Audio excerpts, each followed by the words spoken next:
کنیز چلتی چلتی وہاں آئی جہاں میرا چوتھا شہنشاہ بیٹھا تھا.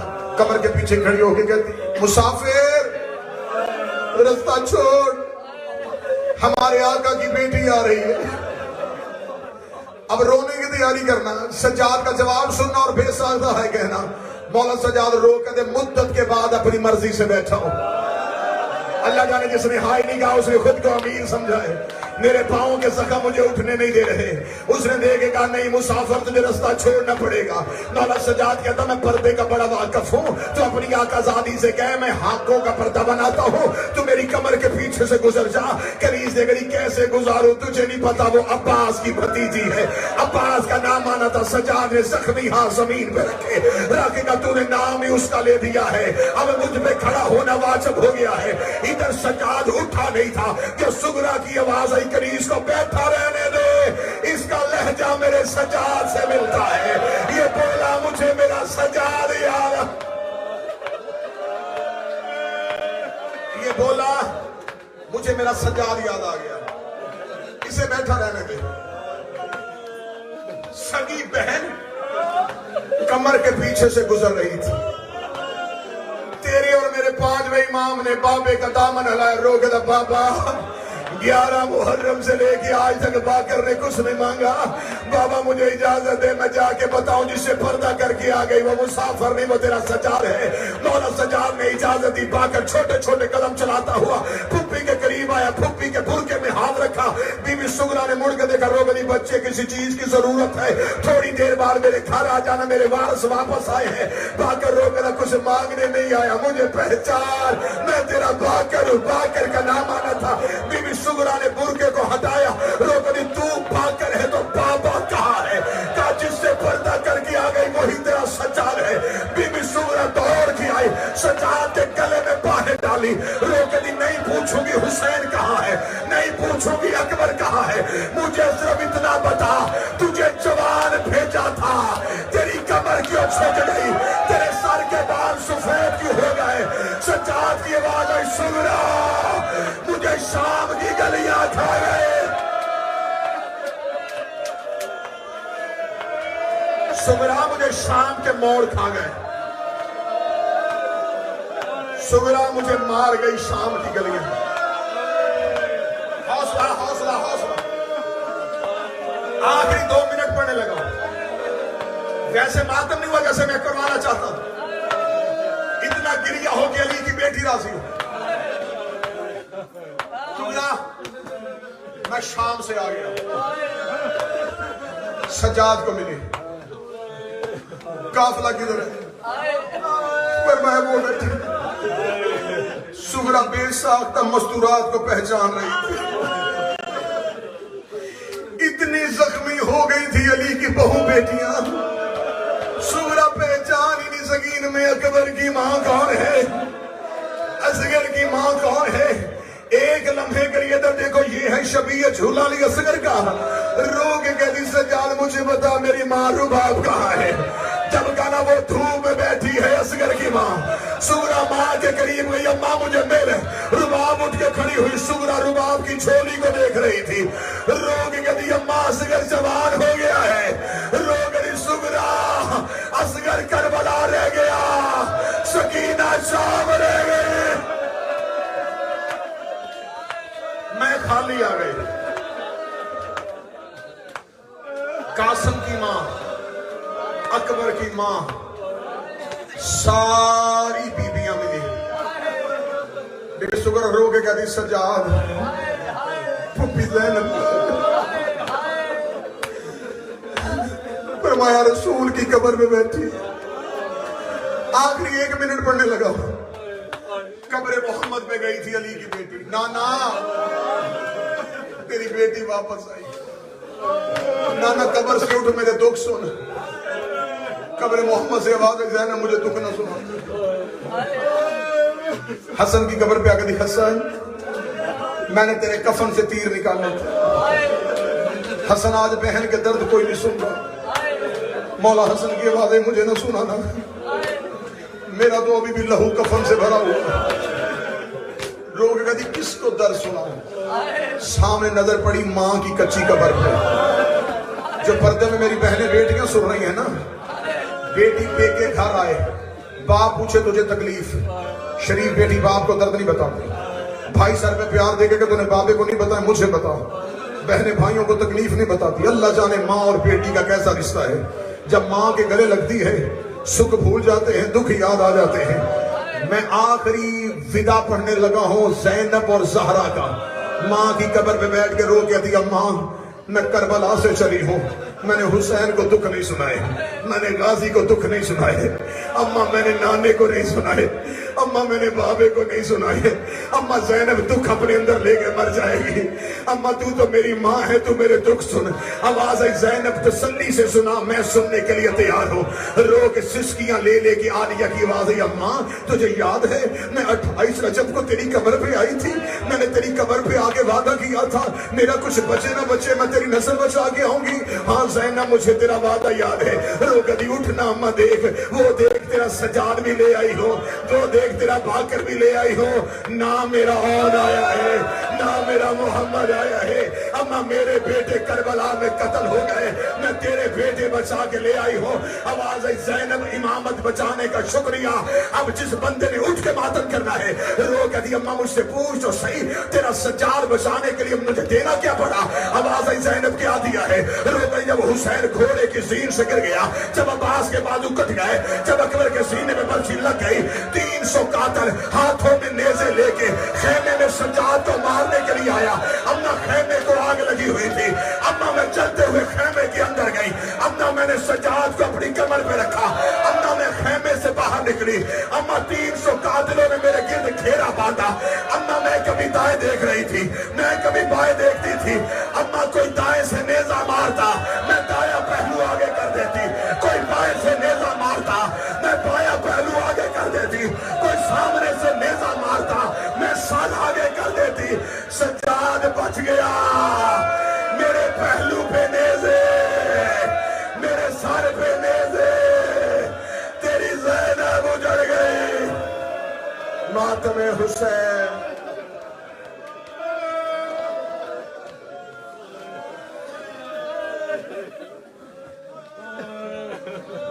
بہو صابر گزرے آیا جگ دنیا دے سجاد دا صبر کمال ہو جائے ہاشمی ہو کے آیا شام تائی او کیتا صبر شمر دے لال او گیا راز